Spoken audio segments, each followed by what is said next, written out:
Welcome to our channel. Math 9 exercise 9.3 Federal Board और पंजाब के सारे बोर्ड की जो रिकमेंडेड बुक है, इसका क्वेश्चन 5 हम इस वीडियो में सॉल्व करेंगे। ये इंपॉर्टेंट एक्सरसाइज है। क्वेश्चन 5 में है, show that the diagonals of parallelogram having vertices A B C and D. Parallelogram है जिसके वर्टिसेस गिवन है, उनकी सारों की वैल्यूज भी गिवन है।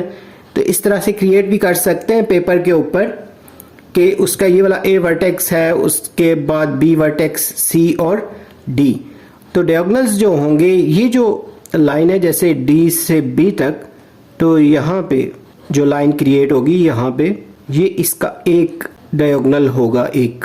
इसी तरह यहाँ से ए से सी तक ये वाला इसका सेकंड डायगोनल है। तो बाइसेक्ट ईच अदर मीन कि उनकी दोनों की जो लेंथ है ना, उनका जो मिड पॉइंट आएगा वो इक्वल लाना है। तो एक जो डायगोनल है उसको सपोज कर लें वो ए सी है और दूसरा जो डायगोनल है वो बी डी है।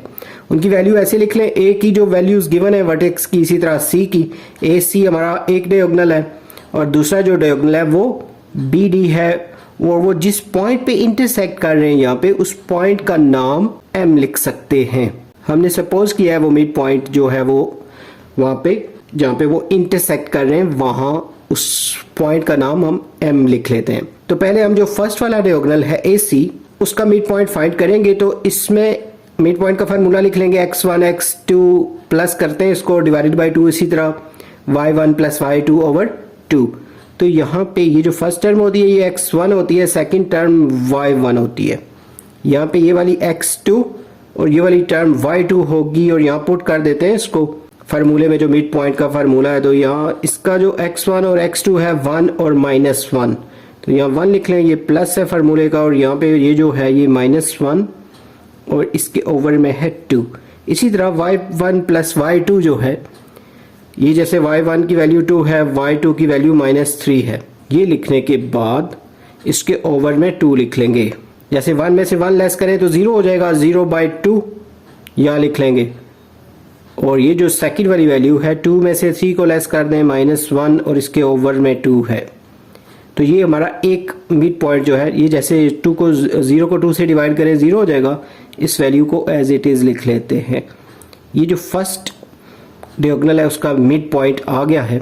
इसी तरह ये जो सेकंड वाला है, ये 4 2 और ये यानी बी डी, इसका भी मिड पॉइंट फाइंड करना है। इसका मिड पॉइंट अगर फाइंड करें तो इसके लिए अलग से यही वाला फार्मूला है, तो इसके लिए अलग से सोल्यूशन करेंगे। यहाँ पे इसी फार्मूले में पुट करते हैं इसको।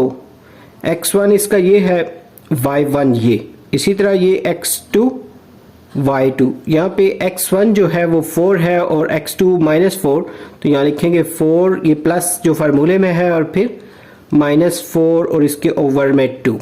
इसी तरह y1 प्लस y2 यानी y1 की जगह 2 और प्लस y2 की जगह -3 और इसके ओवर में आएगा 2। यहाँ पे ये 4 -4 तो 0 हो जाएगा, 0/2 जो कि 0 ही आ जाएगा एंड में। इसी तरह ये जो दोनों टर्म्स हैं इनको माइनस करें तो यहाँ पे -1/2 आ जाएगा, और इसको एज इट इज लिख लेते हैं। ये जो पहला वाला था ये ए सी का मिड पॉइंट फाइंड किया था, यानी फर्स्ट डायगोनल का, ये वाला जो ए सी है। इसी तरह ये जो फाइंड किया है ये बी डी का है, ये जो सेकंड डायगोनल है। और इन दोनों के आंसर सिमिलर आ गए हैं, तो आप लिख सकते हैं यहाँ पे, हम यहाँ लिख सकते हैं क्योंकि इन दोनों के आंसर सिमिलर आए थे। तो मिड पॉइंट ऑफ ए सी जो हमारा डायगोनल था, इसी तरह बी डी, ये दोनों इक्वल आए हैं। तो डायगोनल्स जो हैं वो बाइसेक्ट कर रहे हैं ईच अदर, एक दूसरे को। यहाँ पे हमारा जो क्वेश्चन 5 है उसका ये कंप्लीट हो गया। 9.3 का इंपॉर्टेंट एक्सरसाइज है। जल्द न्यू वीडियो में नए लेक्चर के साथ मिलेंगे। हमारी वीडियोस को लाइक, शेयर और सब्सक्राइब करना मत भूलिएगा। Have a nice time.